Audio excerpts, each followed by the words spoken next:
So guard your heart. Don't be unfaithful to your wife. Well, he says, what does God want? He says, godly what? Children. This seed thing is a war because the devil is producing evil seeds. There was a parable in Matthew chapter 13. If you read from verse 24, it talked about a sower that went to sow good seeds in his farm. Then an enemy came at night and sowed evil seed. He sows tares. This got my attention. So God says that if a marriage is not producing good seed, he is losing, as it were. Maybe you should see verse 24. It says, another parable puts, okay, I'm reading from the NIV this time. Okay. It says, another parable put he forth unto them, saying, the kingdom of heaven is likened unto a man which sowed good seed in his field. But while men slept, his enemy came and sowed tares among the wheat and went his way. The purpose of those tares is to choke the good seed. Verse 27, so the servants of the household that came to him and said, Sir, didn't you thou sow good seed in thy field? Whence then hath it tares? If you read from the NIV, in that particular verse, it says, where did this bad seed come from? Praise God. Make sure your marriage produces godly seed. Make sure. How do you do that? Train up a child in the way it should go. But prepare your home ahead of your child's coming. How you relate with your one another is a rehearsal of your relationship with Christ. That gives me the third point. Because I talked about God needs good seed. That's the purpose of marriage. Right?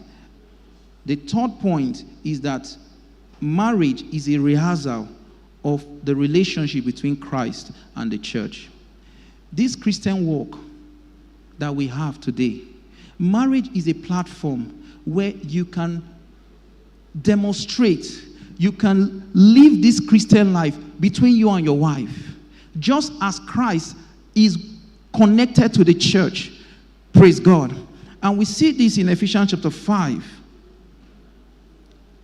And I'll be running off with this, really, the third point. Ephesians chapter 5.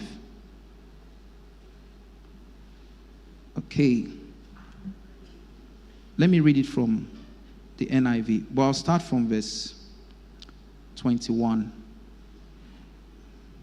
It says, submit to one another out of reverence for Christ. Wives, submit yourself to your own husbands as you do to the Lord. Notice the how. Wife, submit to your own husband. You see, when we talk about submission, sometimes some women don't like to hear this. They say, oh, am I also not a human being? Can I not have my own way? But this is the wisdom of God here. You will have your way if you... A woman is gifted to multitask. A woman is gifted, of course, beautiful. But if God does not moderate it with submission, it will be chaotic. Praise God. So in the wisdom of God, with that discernment, they know things. My wife has been very helpful to me. Because certain actions I want to take, when she says, oh, Pastor, I don't think this thing, there's this other thing you are not taking into consideration. I say, that's true. Because of the way God has designed them, gifted them. But if she's telling me from a place of submission, that advice will be relevant. Praise God. So submission is something you